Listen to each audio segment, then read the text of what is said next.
Tokolasy tokofavy ankafaliana indray ny arabanantsika rehetra ary antranona amintsika amin'ny alalan'ny fandarana l'actualité amin'izao alin'ny lahady 10 ny volana novambra 2022 izao. Fandarana l'actualité hitondrana fomba fijery na mpanao politika na mpahay-toekarena eny fa na ny olom-pirenena tsotra dia omena sehatra avokoa satria tsy mialonjafy ity sehatra ny l'actualité eto amin'ny Madagascar Television ity mamerina ny araba ary manasantsika anaraka hatramin'ny farany ny fandarana amin'izao alina zao dia Andriamatoa Zora Zanamasy no vahiny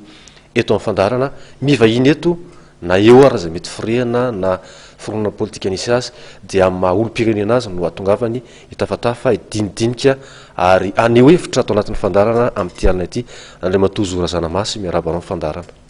Miarabanao fa miaraba ny mpiain'ny manjery matv rehetra sy ny olom-pirenena malagasy rehetra. Ohatrany matetika rehefa misy vahiny tonga eto na amin'ny anarana fikambanana na anarana tokona vondrona politika ianao androano mijoro eto amin'ny maha olom-pirenena, inona ny tena nanosika an'izay? Tsy afenina fa nanoana kandida nandritra ny fifidianana iny fa natonga anay nametraka ny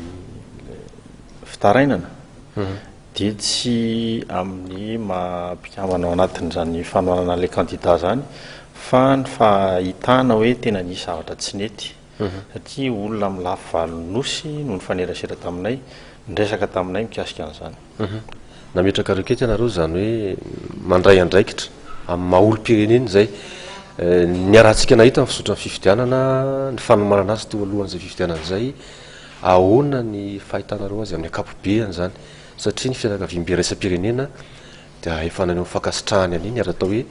nitoraka voninkazo sy ny doka manokana mihitsy ny rafitra sy ny ratsa mangaika mpikarakara an'izay fifidianana zay. Eny e, ny communauté internationale moa zany ny tanjona ny azy dia ialan'ny Madagasikara amin'ny crise ary zay koa ny tanjontsika malagasy rehetra angamba raha ny hevitro. Nisy ny tsy mety azo lazaina hoe betsaka ny tsy nety satria misy ny olona tsy vao nanaty nanao n'le recensement raha tsy tafiditra anaty listre mpifidianana. Misy olona manakara-mpifidianana tsy ao anaty listre. Misy PDP zany ny azotsika irainy fa azo lazaina hoe zay aloha zany ny vita tamin'iny fa ny manahirana kely fotsiny zany dia mifilaza n'ireo manam-pahefana hoe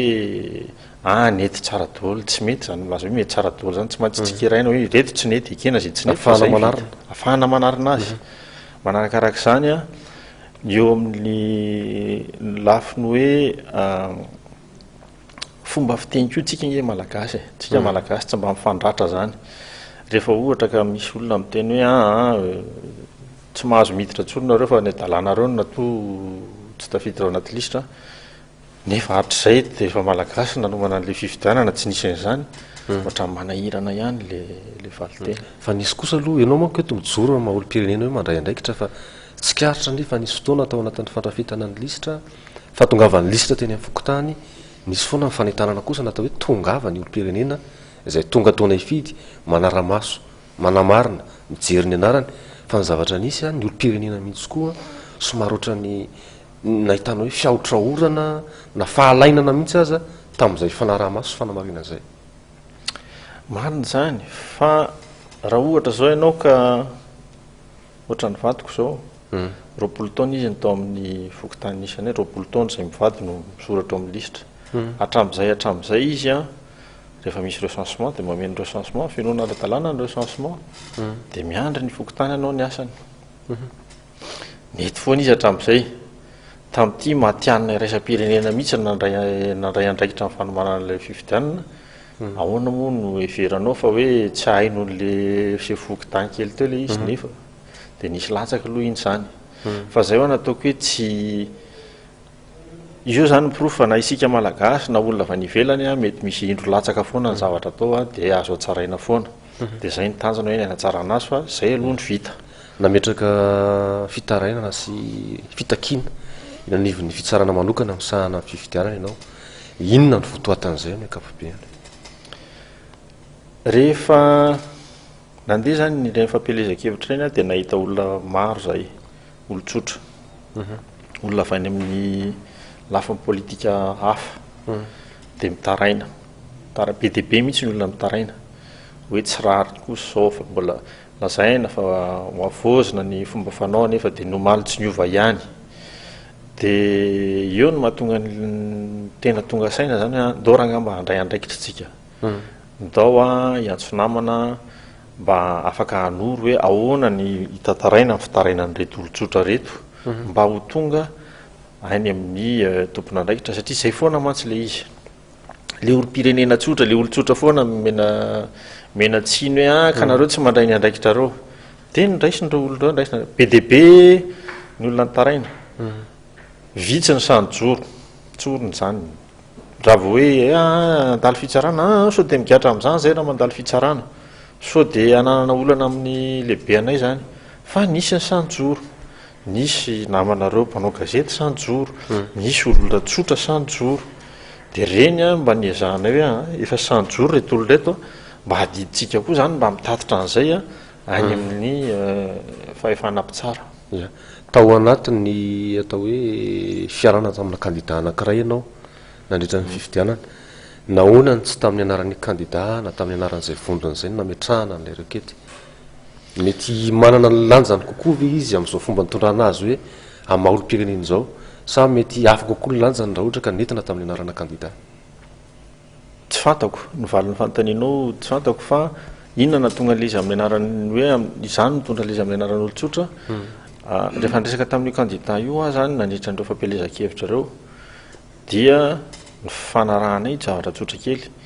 zaho a manohana satria hitako ny programmanao resy lahatra fa mety intéressant le izy fa kosa raha misy zavatra hitako ka tsy mety na tsy manara-dalàna dia tsy maintsy hiteny aho eno izy izy ary zaho a mba maniry mba hametraka fanontaniana dia mba omena valiny sy fanontaniana tianao apetraka rehetrarehetra ao izy apetrao ny tena moa tsy polisy mpanao fanadiadiana fa le fanontaniana rehetra zay napetraka zany dia nazahoana valiny dia resy lahatra dia rehefa ohatra ka tonga reny le zavatra tsy manara-dalàna hitanay reny zany a dia nilaza taminy hoe misy zavatra tahako zao a hitanay tsy manara-dalàna be dia be mpifaninana ka tsy maintsy ho avoaka ty fa tsy azo tazona kobokoboana eto fotsiny dia ahoana ny heveranao anaovana an'izany ho izy tsy fantako fa ianao ve amin'ny kandida anao afaka ny taraina dia teo moa izy hoe aloha ozy izy eritreritra mandritra ny fotoana ny eritreretany dia ozako hoe zao ary satria mifanaraka tamin'le toerana fotoana resaka mifanaovantsika hoe mahazo ahako milaza zay zavatra rehetra tsy mety hitako mba mamela ah ianao a ametraka n'ity fitaraina ity amin'ny anarako za olotsotra satria za olotsotra mihitsy mahita fa tsy mety le izy voalohany indrindra zay faharoa manakaraka izany a misy amin'ireo vavolombelona reo olona nanohana kandida hafa ary misy ara efa tsy ambaratelo na fahatabahoaka moa le izy fa misy olona mpiasa-mpanjakana no zany hoe bakon'ny le kandida torino no mametraka fitarainana iverenao kely le izy mantsy nyfanontaniana hoe tery aloha hoe inona zany fitakiana fanafanana voka-pifidianana amina pahana bra ho fantatsam-bato ve sa tena disqualification an'le kandida zay resahana mihitsy no nitafiditra ao anatin'izay requête zay le requête raha amin'ny teny frantsay dia hoe requête pour disqualification d'un candidat ny andininy fa efatra amin'ny telopolo amby zato ao anatin'ny lalàna mifehy ny fifidianana zany a dia milaza fa hoe raha ohatra ka misy mpifaninana mampiasa fitaovam-panjakana na mampiasa herim-panjakana na fahefam-panjakana mandritra ny fampelezan-kevitra dia antony azo raisina izay mba anafoanana ny candidature na hoe disqualification zany ny zavatra resahana eto mantra ohatrany hoe tsy ambaratelo nefa tsy ambaratelo fatabahoaka ao zany nandikanao azy tamin'ny tengy azy teo lazay ny vahiny hoe secret de polichinelle ngamba tsy ambaratelo intsony fa ny folohan'ny teteza mitandry rajoelona rehefa marisaka be ny anatin'ny internet zany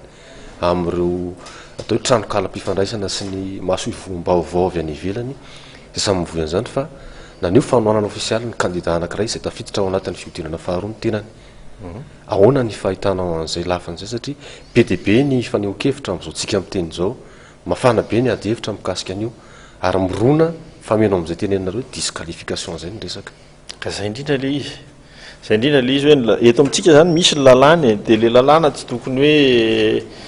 misy lalàna tsy faparina ho an'ny olona sasany fa ho an'ny sasany ihany lalàna de tokony ho an'ny olom-pirenena rehetrarehetra mizaka nyzao pirenena malagasy na tsy mizaka nyzao pirenena malagasy ara fa miaina eto madagasikara zay natao hoe lalàna velona le izy lalàna velona de milaza fa article 134 tsy azo ataony candidat ny manao an'izay mampiasa amin'teny frantsay hoe prérogative de puissance publique na utilisation de bien public zavatra miporofonay fa zavatra natao zany nandritra n'le fampelezan-kevitra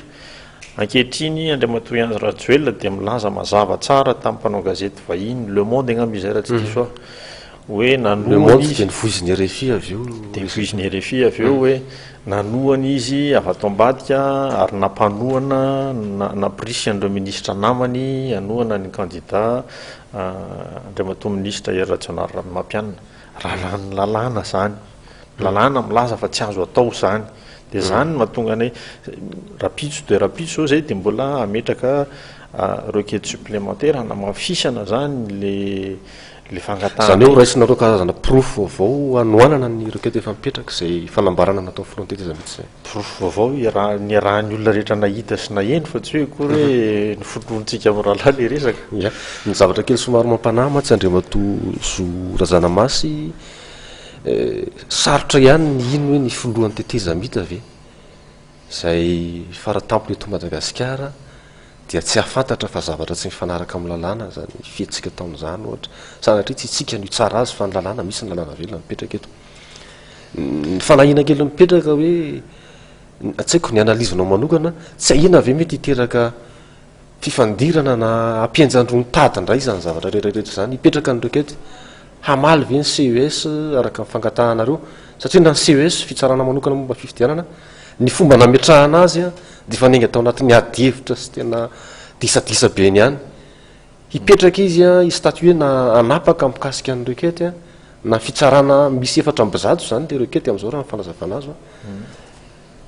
hahatoky an'izay fanapahan-kevitra zay ve hametra-pitokisana amin'ny CES ve ny olona say zay pitikafo hiteraka ny tranga amina korotana hafa ka sanatria hana ohatra ny tatsy malitsika ny fiodinana faharoa filohampirenena zay tokony androany raha tsy diso de tsy raikitra satria misy foana lay olana madinidinika izay lasa koavana be izy rehefa fa tsy voavaram-potoana raha isika sianao angamba fa olo-pirenenantsika tsy misy maniry an'izany hoe izy korotana zany eto amin'ny firenena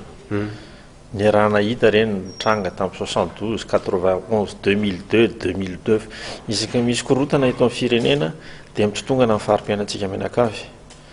noho izany tsy tanjona zany aloha le manakorotana firenena zay aloha zavatra anankiray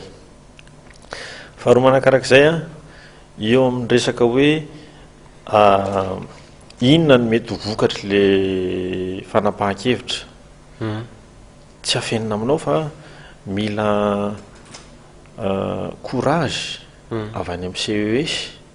no maka ny fanapahan-kevitra hoe manala ny andriamatoa Rajaonary Mampianina tsy mpifaninana intsony satria candidat-mpanjakana izy ary faharoa mankarak'izany izy tafiditra faharoa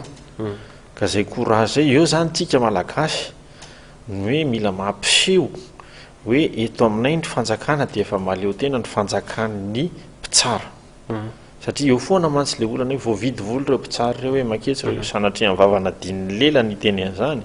fa rehefa ohatra ka mirona makatsy na makatsy ny mpitsara de zay foana moa ny endrikendrika mahazo azy tsy za velively ny andeha hitsara an'ireo mpitsara reo hoe mety na tsy mety ny zavatra ataony fa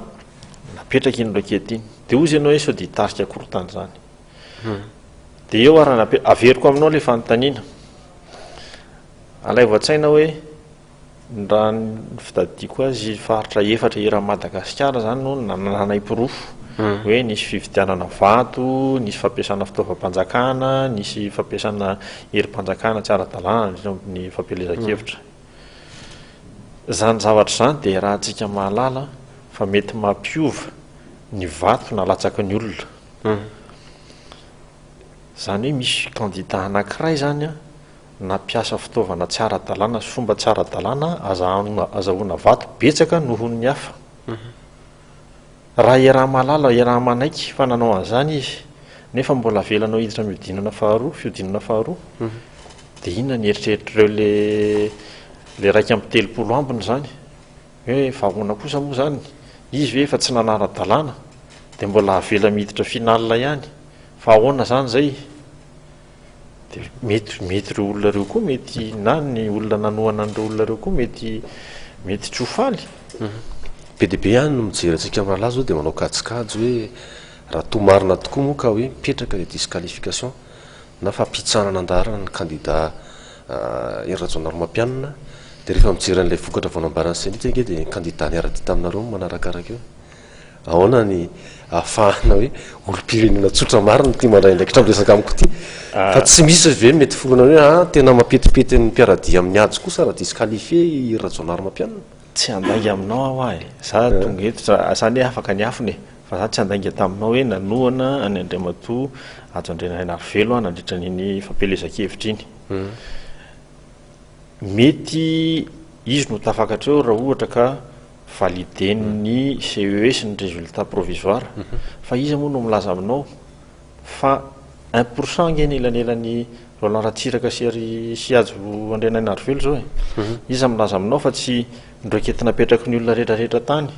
mety mampidina ihany koa mivatony Andrianarivelo mampiakatra mivatony Roland Ratsiraka dia mety izy niakatra mbola be dia be zavatra mety zay mety zavatra hitranga ka ino moa ny antsika congé vinavina ny antsika amin'ny rahalahy fa hoe mety kajikajy ny Andrianarivelo koa zany nandefa le olom-pirenena tsotra nandeha nakany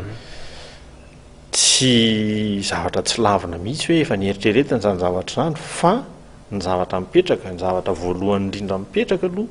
dia hoe alohan'ny valin'ny fitsaran'ny CES ny zavatra important indrindra misy lanjany indrindra zany dia ny ampisehoana ny olom-pirenena malagasy hoe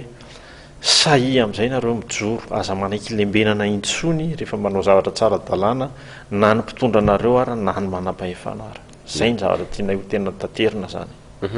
Be dia be ny karazana fanankinana toy izany ataonao zany indrindra nyrokety mipetraka mahakasika ny kandida izay nahazo ny larana faharoa tamin'ny vokatra vonjomaika navoaka ny senitra zany.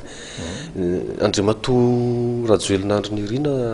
tamin'ilay resaka nivoaka tamin'ny sehatra iraisam-pirenena tany amin'ny gazety Le Monde izay nivoiziny RFI ihany koa rehefa avy eo dia nilaza fa nanana platsaka hovidiana anankifolo izy nitoanana tao anatin'ny fividianana iny. Raha ny lojika ny jerena dia tsy maintsy fa eritreretina hoe mirona kokoa amin'ireo kandida izay avy ao anatin'ny tetezamita zany. Andriamatoa ajo Andrianarivelo dia isan'ireo olona tao anatin'ny tetezamita no nirotsaka fidiana fantaina mety manitikitika amin'ny mpijery ary izahantsika petraka eto hitadiavam-baliny hoe isan'le olona folo nahazo fananana kolaka na mivantana tamin'ny folohan'ny tetezamita ve sao dia mifanakina ianareo samy nanohana ny tao anatin'ny fitonana tetezamita izay nilatsaka fidiana mety eritreritra ny olona fa alao azava ny sainy rehetrarehetra hoe tomantsy ianao afaka lazava hoe sao dia manao vazaha mody miady ry zanareo rehefa nahita ny vokatra azo ny Hery Rajaonarimampianina dia manao kajikajy hoe aleo iza ny tokony hotoanana indray fa tsy tokony hoanina hoe sa inona ny tena mipetraka satria ny kandida nytoananareo nahoana aloha dia nainga atao anatin'ny gouvernement izy ary fantatry ny rehetra zany. Tsy vitany hoe nainga atao anatin'ny gouvernement izy fa vice premier ministre atao anatin'ny gouvernement io. Andainga aminao ahako a raha milaza hoe mahafantatra izay resaka mifanaovana izy amin'ny rahalahy isany tany satria ny anarako a mbola isorazana masy aloha fa tsy azo Andrianarivelo na hoe Andry Nirina Rajoelina izay fanarahana reo tany tsy fantako. Manao vazaha mody miady ve ireo sa ahoana tsy fantatro koa ny valiny fa ny zavatra fantako ny azoko lazaina anao. Ny zavatra fantatro zany dia hoe amin'ireo kandida rehetra nametraka ny latsako vidiana dia inga hiajo andrena arifelo irery ihany no nametraka programa ary izy irery ihany amin'izay programa zay asa zato pejy mahery kely angamba le programany ary izy irery ihany nilaza hoe zaho izy izy nitondra nandritra ny fito sy dimanjato sy arivo andro ity ny zavatra vitako tsarao amin'ny zavatra nataoko io izy izy ary raha misy tsy mety nataoko dia tsarao amin'izay tsy mety nataoko zay izay fitondran-tena izay zany natonga resy lahatra hoe eny ara fa nidikan'izany kosa ho a dia tandremo raha ohatra ka misy tsy mety ny nataonao dia hitsara zay tsy vitany hoe tsaraina ozy izy fa raha nangalatra gadrao eny ara matoy izy zany mahasamy teny zany a dia olona mahatoky ny zavatra nataony amin'ny vaninandro an'io a za mbola tsy afaka ny tena aminao hoe nangalatra izy sa tsy nangalatra satria za tsy mpiasa amin'ny polisy ahako fa ny fanontaniana napetrako zany dia mikasika an'ireny le fanontaniana nalaza tamin'ny anao manjay rehetrarehetra reny a valim-panontaniany meny a na afa-po adaholy dia eo amin'izay le izy hoe kajikajy politika ve le izy sa tsy eo fa tena mipoatsatroka fa tsy fantako ny valiny fa ny fanontaniana tokony mapetraka koa dia hoe fa maninona moa no miteny tapoka an'izany iandry ny irina rajoelona ankehitriny dia mbola tsy fantako ihany koa satria nandre matoery rajonary mampianina rehefa niresaka tamin'ireo mpanao gazety fahiny dia nilaza fa tena tsy nahafantatra niny inona fa tapoka taminy koa iny fanambarana iny ka tsy ilaza hoe misy miteniteny foana ve tsy sanatria mivavana diny lela olona manam-pahefana ve dia hiteniteny foana misy kajikajy politika ve any amin'ilay zavatra tsy takatry ny atodoko aloha amin'izao fotoana zao le kajikajy politika fa tsika hoa olona tsotra ny zavatra tediavintsika dia zavatra tsotra ampiaro ny lalàna eo aloha mijanona amin'izay fotsiny ihany aloha zao rehefa ohatra ka asianao manao conjecture mikasika ny hoe iza ny tokony nanao inona mba azahoany iza inona tsy haiko tsony zany ia fatapatatra ve am'izao a raha irosana ny fihodirana faharoatsika ny firariana moa ho an'ny olom-pirenena rehetra dia hoe ilamy Madagasikara ho vity izay fihodirana faharoa izay mety rona makaiza ny mpiaradia amin'ny kandida hajo andrena anarivelo satria tsy maintsy anomboka indray zany zao ny ady varotra ny fiforonana fiarahana vaovao izay mety eto Madagasikara matetika misy zavatra tsy ampozina na surprise foana ao anatin'ny resaka jeu d'alliance io mety efa fatapatatra ve zany mety efa azo eritreretana mba ao anatin'ilay tokantrano be fiarahan'ny ekipa hajo andrena anarivelo azafady eto mba enoeno no feo hoe mety ho atsitsika na mety ho aritsika fivondronana vondrona politika nanangana ny malagasy miara-miainga ao anatin'io zany a dia misy le ataondrareo hoe commission politika ireo olona reo a no manapaka hoe inona ny fanapahakevitra raisina amin'ny deuxième tour ny any nisy a ary amin'ny zavatra majinika ary amin'ny côté teknika ary hoe ahoana ny natao mba hampirindra bebe kokoa ny fifandraisan'ny olona rehetrarehetra mba hahafahan'ny asa mandeha tsara kokoa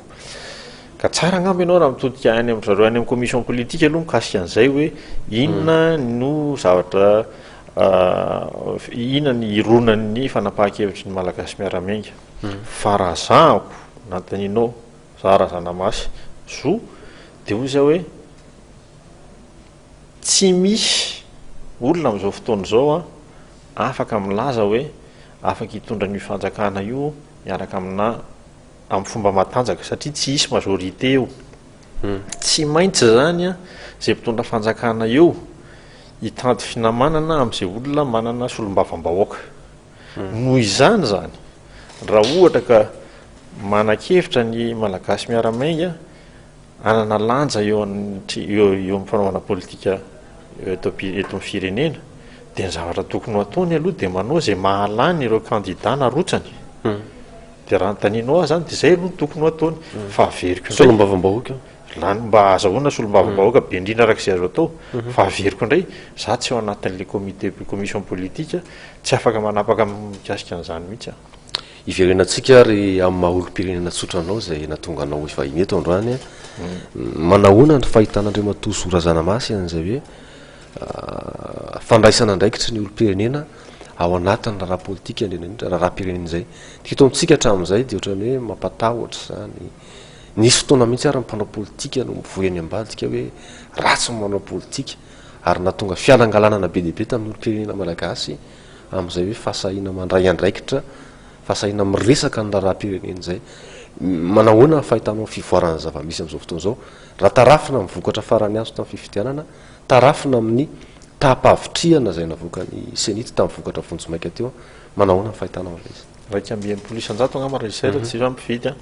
efa betsaka zany efa mibetsaka ny olona mifidy mitanjona moa hoe mba ho tonga any akaikaiky ny zato any fa zao tsika zany efa mihoatra n'le 10 aloha zay aloha zany efa zavatra tsara anankiray ny amaly anao hoe efa lasa takso ny tenako tsy sociologue ary tsy manao fandinihana mikasika ny toetra ny malagasy fa fijery amin'ny olo-tsotra fa za raha ny zavatra hitako zany manodidina ako de ozy aho hoe misy zavatra anakiroa eo a miara-miainga amin'izao fotoana zao miara-mipetraka ilay toe-tsaina taloha sy ilay toe-tsaina vaovao voizy ny fahafahana miserasera sy fahafahana mifanakalo hevitra anome anao hevitra ohatra anankiray a mikasika ny zavatra nitranga tamin'ny hoe zany de ametraka ny endrokety iny misy manam-pahefana no milaza tamy namana hoe sao de mba migadra am'izany letsy de ozy hoe fa nahoana moa ny gadra zavatra misy pirofo no tataraiko hoentina any amina fitsarana zay tokony milaza hoe inona ny zavatra marina sy diso ka raha ohatra ka namorona ahako na nandainga ahako mikasika raha am'izao zavatra napetrako reo de diffamation zay de mampigadra fa reo zavatra misy pirofo zavatra ny rahan'ny olona rehetra nahendro sy nahita inona tokony mampigadra am'izany eo zany zay le lazaiko anao hoe mbola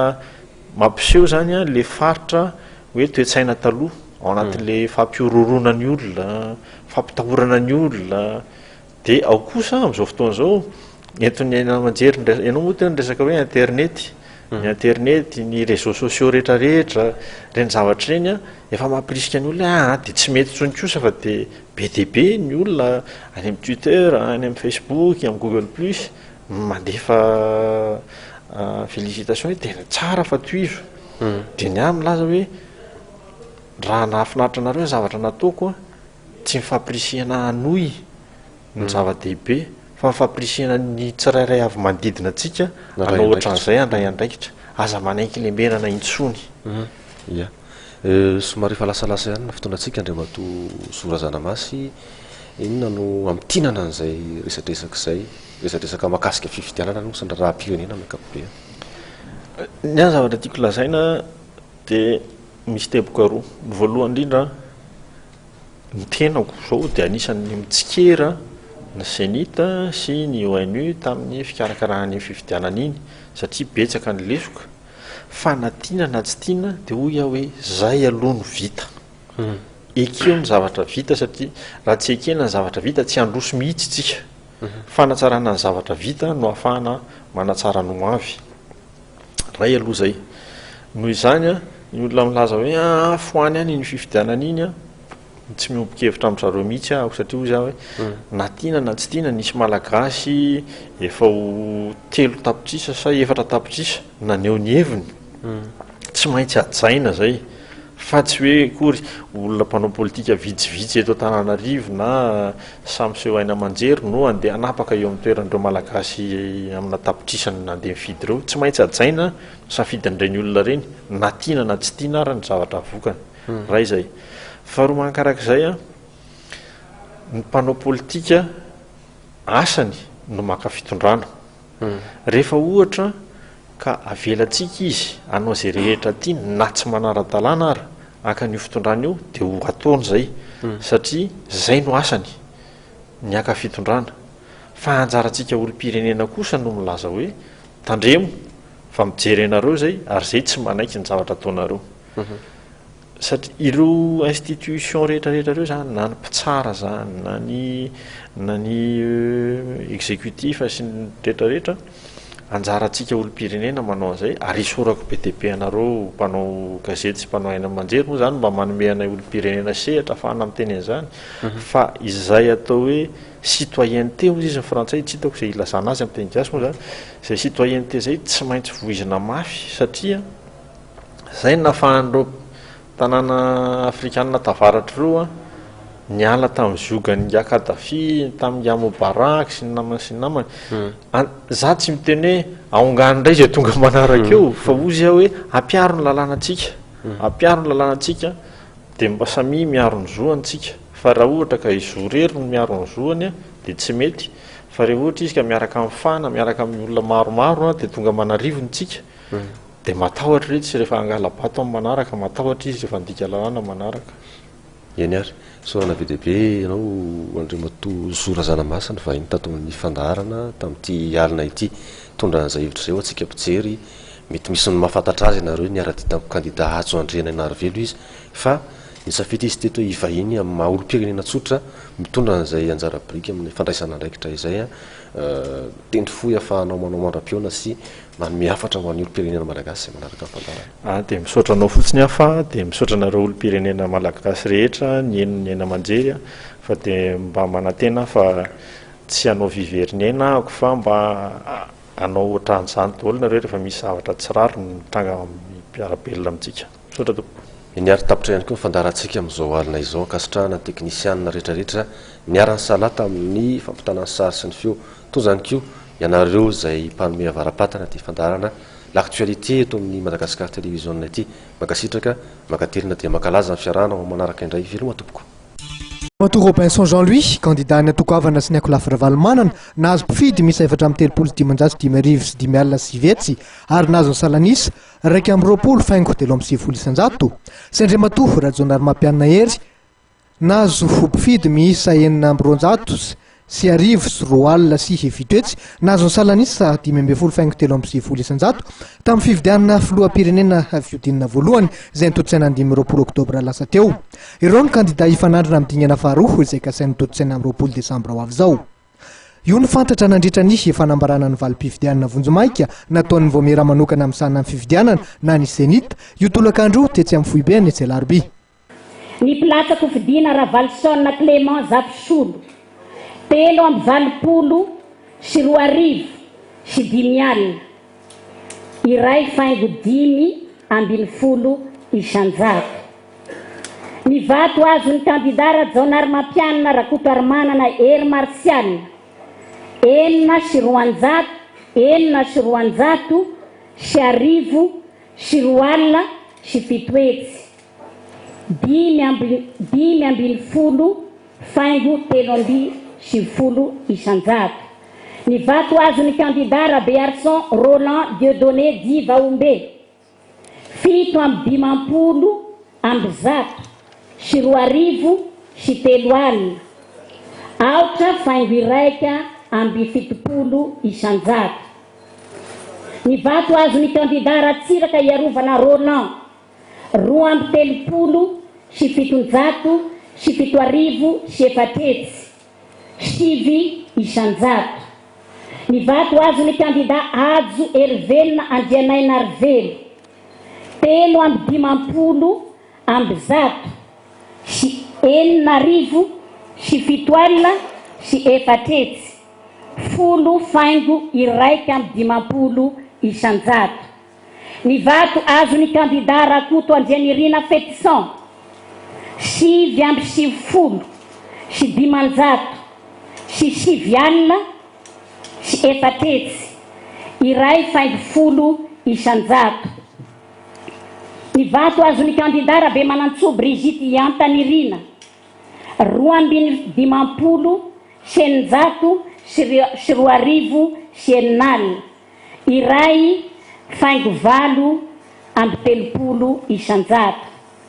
Ny vato azo ny kandida Davidson Andriamparany Benjamin 7 sy 700 sy 1 hetsy 2 faingo 3 amby 20 isanjato. Ny vato azo ny kandida Vital Albert Camille 3 amby 50 sy 200 sy 1 alina sy 3 hetsy 4,5 isanjato. Ny vato azony candidat Rakoto Jean Pierre 5,7 aotra faingo 2,20 isanjato. Ny vato azony candidat Dofo Michael Brechard 20,5 irayana aotra faingo 4,30 isanjato. Ny vato azony candidat Randriamampiona Joseph Martin 4,20 ambizato 5,00 irayetsy 2,30 isanjato. Ny vato azony candidat Radzaonar Patrick Ratsimba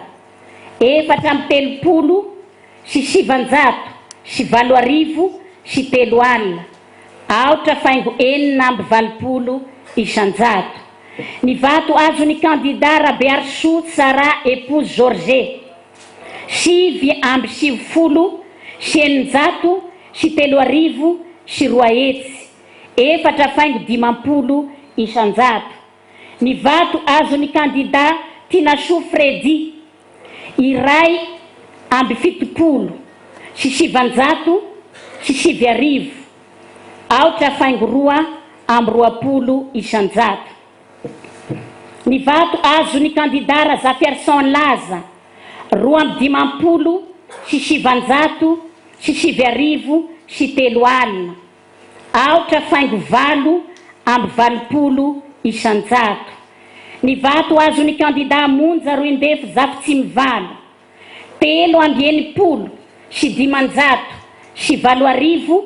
alina iray faingo 1,50 isanjato. Ny vato azony candidat Teindrazanarvelo Jacob Alain 4,70 sivanjato 5,2 alina aotra faingo 7,50 isanjato. Ny vato azony candidat Razemson Rakotomahary 7,20 valonjato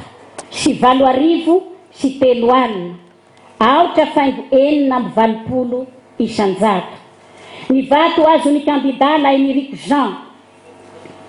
20,70 eninjato 7,2 alina aotra faingo 4,20 isanjato. Ny vato azony candidat Vonaitry Jean Eugène 7,70 dimanjato 9,7 alina 2,30 isanjato. Ny vato azony candidat Radzaonarvelo Pierrot Jocelyn 5,70 sivanjato 2,2 alina irayetsy 2,7 isanjato. Ny vato azony candidat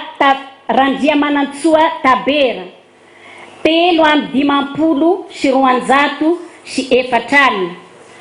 aotra faingo 7,20 isanjato. Ny vato azony Ratrema William candidat Melatsiny 5,70 fitonjato 9,7 alina 2,40 isanjato. Ny vato azony candidat Jean-Louis Robinson Richard 4,30 dimanjato 5,2 alina 7 etsy 1,20 isanjato. Ny vato azony candidat Razafindravay Edgar Marinoe 1,20 7,2 alina 1 etsy 4,30 isanjato. Ny vato azony Rarimanana Venance Patrick 4,20 eninjato 7,2 alina aotra faingo 3,70 isanjato. Ny vato azony candidat Ratrimo Arvony Guy 3,70 sivanjato 1 alina aotra faingo 4,20 isanjato. Ny vato azony candidat Razafy Manazato Julien 5,70 sy 700 sy 4,000. Iray faingo iraiky amby 700 isan-jato. Ny vato azon'ny candidat faharo Rasimbalson 930 sy 500 sy 4,000 sy 4 alina. Aotra faingo 450 isan-jato. Ny vato azon'ny candidat Rabetsaroana Willy Sylvain 720 sy 700 sy 7,000 sy 5 alina. Iray faingo 420 isan-jato. Ny vato azon'ny candidat Noelson William 950 sy 4,000 sy 2 alina. Aotra faingo iraiky amby 30 isan-jato. Ny vato azon'ny candidat Lezava Fleury Rabarson 740 sy 300 sy 1,000 sy 2 alina. Aotra faingo 5 amby 20 isan-jato. Nisy any tsy tomombana madindinika saika tsy nahasakana nisy. Ankamaroany malagasy ianao ny safidiny zany hoy Ramatoa Beatrice Satala filohan'ny senita nandritry ny fotoana. Birao-pifidianana misa 10 tokoa no tsy naharesana taratasy sy fandraiketana na PV mirakitra ny valim-pifidianana. Asam-piandrin'ny senita kosa ny fametrahana ny anaran'ireo izay mbola tsy voasoratra ao anaty listim-pifidianana sy ny fizarana karaha-pifidianana. Nanatrika ty lanonana famoahana valim-pifidianana Vonjimaiky ty ny fianakaviam-be iraisam-pirenena sy ireo mpanara-maso vahiny maro samihafa. Nankalazaina androany teny amin'ny espace Sahamadou Ilafy ny fahafito amby 70 taona ny Amiral Didier Ratsiraka. Tonga nanatrika izany ireo mpanao politika maro izay nasaina na mitovy fire-kevitra izany na tsy mitovy fire-kevitra. Nanatrika izany ihany koa ny filohan'ny teteza mita Andrinirina Rajoelina. Nanokana iray minitra fahanginana ho fahatsiarovana ireo notomandry ny tenany nandritra ny fandraisam-pitenena izay notanterahany. Notsindrimy manokana tamin'ny lahateny izay nataony fa tokony hisy ny fifampiresahana eo am-panao politika indrindra ireo izay nilatsaka tamin'ny fifidianana filoham-pirenena teo. Tsy misy tokony ahasakana fifampidiniana hoy nambarany fa izany no anisan'ny vahoana iray sy ny filaminana eto amin'ny firenena. Nanome toro-kevitra ihany ny tenanay hoe ireo 140 nareo 330 menada miaraka. Zahay candidat ho filohan'ny firenena ho filohan'ny republika. Nangataka izahay hoe andao tanterahana daholo ny programanareo rehetra. Ady ny fahantrana azotsika atao miaraka. Ady ny anoanana azotsika atao miaraka. Ady ny tsy fanananasa azotsika atao miaraka. Ady ny tsy fandripahalemana azotsika atao miaraka. Nahoana ny fandrafy, ny fanasa vangy isika nefa samy malagasy. Raha ny sitrapoko fanirina ho avetsivetsy. Raha ny sitrapoko dia hoe andaontsika hiara-ekantana hampisorotra n'ity firenena ity tsy hirin'olona, tsy hangirin'olona fa hirin'olona. Andaontsika andamina n'ity firenena ity. Andaontsika hifanakalo hevitra manodidina latabatra boribory. Ahitsika malagasy zany. Tsy misy ohatran'ny sy mangidy ohatran'ny sakay pilipilo fa rehefa tenerana lany ihany. Eo anareo zay taridalana hitonga amin'ny tanjona fihodirana faharoa. Tsy misakana antsika zany. Andao isika hiara-pitafa sy dinika mailamina ny firenena tompokivavy sy tompokoray. Nandritra ny kabary izay nataon'ireo sekretera nasionaly ny Antoko Arema no nampatsahivana ireo asa vitan'ny filoham-panorona ny Antoko sy ny dingana sy ny zava-bitany teto amin'ny firenena. Fa anisan'ny hafitra izay voizin'ny Andriamatoa Didier Ratsiraka nisy ny fihavanana sy ny fitiavana eto amin'ny samy malagasy.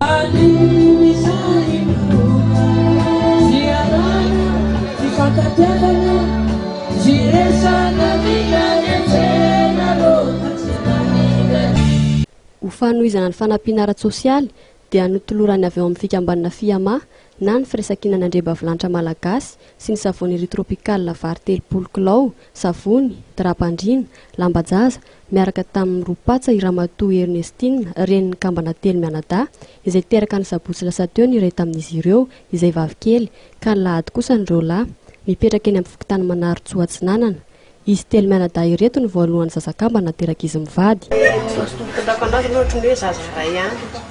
fa le taty velaberaka dia tsy dina nino fa nafa tena teraka zany vao hita le izy hitandrasasy ndraisiny le izy dia ozy hoe mbola telo ozy izy satria zany latsaka ty dia ozy hoe mbola misy anankiroa ozy izy. Teraka ara-dalàna izy telo mianadahy hoy nambara amin'ny mpampiteraka sy nisy ihany koa ny fahasarotana nandritra ny fiterahana.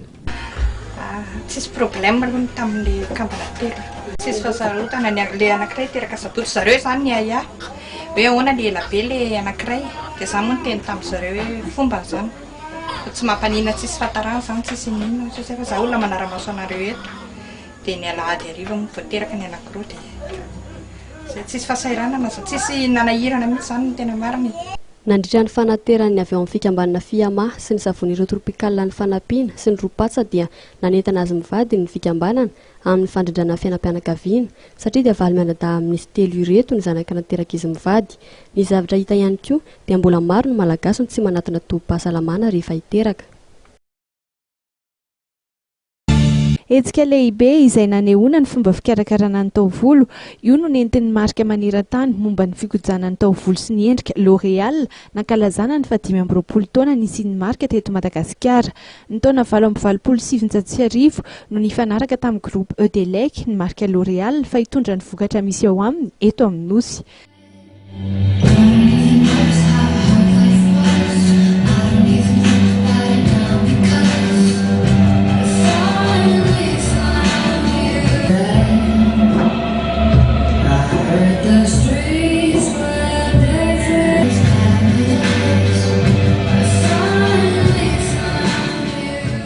Tao anatin'ny 20 taona nisian'ny L'Oréal teto Madagasikara izay dia tsy nitsahatra ny nampiroborobo ny fahatsarana ary nanao izay ahatongavandreo vokatra L'Oréal eny anivon'ny tokantrano malagasy indrindra fa ho an'ireo vehivavy malagasy ny L'Oréal.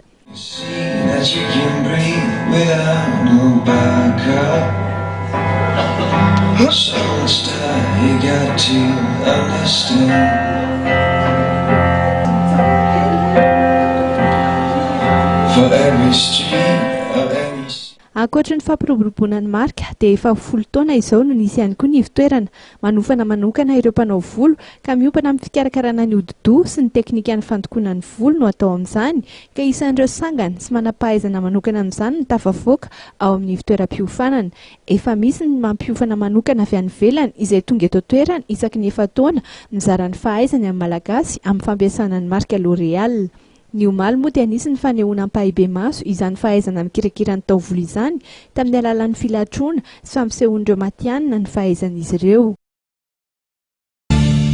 Nantanteraka asa sosialy teny amin'ny fokontany Ambohibato Ambohipo omaly izareo Samaritana tsara fanahy izay nitoriana Andriamatoa Randria Tsarafara Pascal nay papasy araky ny fahafantarany maro azy. Nisy ny fanorana vary mety taraitra amin'ny 700 kilao ho an'ireo olona sahirana teny an-toerana. Nandritra fotoana io no nanomezan'ireo ray aman-dreny teto Antanana Tsodrano ho an'ny tipitarika ny Samaritana ity mba hatsoratra amin'ny farany tanjona izay hotratrariny. Voalohany indrindra aloha izany dia zava-dehibe ny fotoana androany nonana tamin'ny ponina Ambohibato. Ambohibato izay ato amin'ny faritra Ambohipo ihany izy io, eto manodidina deuxième arrondissement. Ny tenanay moa izany dia tonga ary faly niona tamin'ny ponina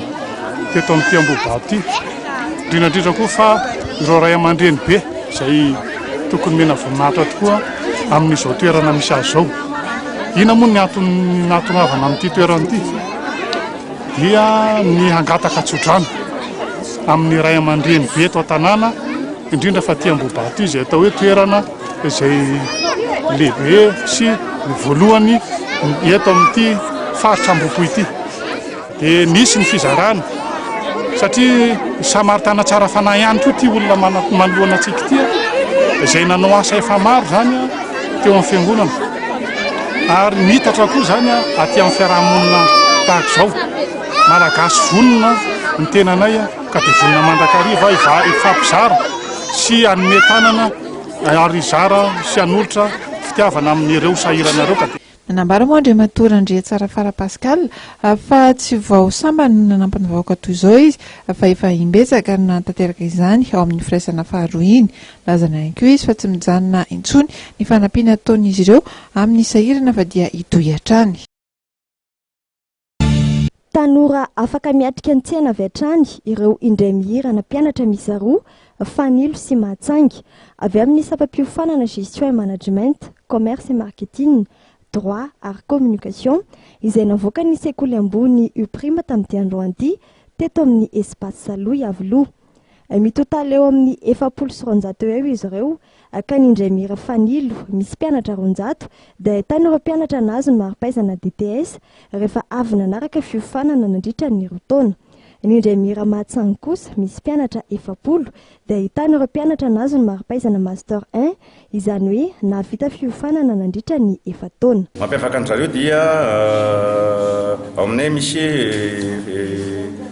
matière in basket filaza azy zany hoe io zany ao amin'ny 3e année sy ao amin'ny 4e année ny matière rehetrarehetra nataona hatrany amin'ny première année mandrapatonga teo amin'ny 3e année zany dia atokana manao jeu de société zareo zany hoe tamina groupe anakenina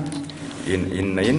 dia mianatra amin'ny ligne basket zay dia ny sasany directeur commercial, sasany directeur général, sasany directeur marketing rehefa tonga ny afaka ny tafabolana dia mifamatika indray le place dikan'izay zany rehefa tany anaty orinasy izy zany dia polyvalent le ankizy zany hoe tombotsoa an'le orinasy dia zay ny tombony amin'ny prime satria rehefa manao recrutement zany ny anaka manao test dia hita mampiavaka an'le ankizy. Mitondra fanatsarana ny fomba fampianarana tramo ny eo anivon'ity sekoly ambony prima ity mba hifanaraka amin'ny filan'ny orinasa sy ny fivoarany teknôlôjia avo leta. Ny amin'ny fotoana ity zany zao napiditra zay isaky matière zany hoe tsy maintsy hoavozina foana zany ny matière amboarina foana zany hifandrindra amin'ny tontolon'ny asa. Dia ny zana zany ny programme hifandrindra amin'ny resaka teknôlôjia satria raha maina nefa le teknôlôjia mizakazaka be dia lasa tsisy dikany ihany zany. Dia mampiditra zay matière ohatrany hoe informatique de gestion, Giscom sy ohatran'izany amin'ireny logiciel sisy karazany ireny zany ampiarahana amin'le programme mpampianarana zany dia afandrindra amin'ny resaka teknôlôjia. Amin'ny alatsinainy 12 novambra avy zao no fidirana amin'ny andiany voalohany amin'ny taom-pianarana 13 sy 14 ity ho an'ity sekoly ambony ity. Aoriana dia isy ny fidirana ho an'ny andiany faharoa ka vinavinaina ho any amin'ny volana febroary ano any no anatanterahana izany. Amin'ity taom-pianarana vaovao 13 ity mankalaza ny 10 taona ny collège privé Le Loupio etsy Ambotsira Andranombehivavy araka nambaran'Andriamatoa Randrianja Jérémy zay taleny sekoly dia ny 20 desambra avy zao natokana hankalazana ny fomba manetriketrika ity fotoan-dehibe ity ho an'ny collège Le Loupio ary anasany ireo mainty milaliny sekoly. Kalaza 10 taona ny collège privé Le Loupio eto Ambotsira Andranombehivavy ka manasa ny ray aman-dreny ny mpianatra mainty milala mba andalo aty amin'ny sekoly collège privé Le Loupio. Zay fanamarina zay mantsy dia atao amin'ny 21 décembre. Ny tsangam-bato fanamarina ny 10 taonan'ny collège privé Le Loupio dia ny fanitarana ny foto-drafitr'asa sy ny namboarana ny toerana manara-penitra. Mampiavaka ny lycée privé Le Loupio ny fananany foto-drafitr'asa vaovao sy malalaka izay tsangam-baton'ny 10 taona ny teo amin'ny sehatry ny fanabeazana. Ity sekoly ity izay manana hata-panadina mpanjakana saika 100 hatrany isan-taona satria dia manana mpampianatra tsara ofana sy ampitraikefa. Fantatra ihany koa noho ny toerana izay tena malalaka ao toerana fa mbola misy ny kilasy vitsivitsy izay mbola azo andraisana ireo mpianatra izay mbola tsy tafiditra ny antra noho ny antony samihafa ao amin'ny lycée privé Le Loupio etsy Ambotsira Andranombehivavy.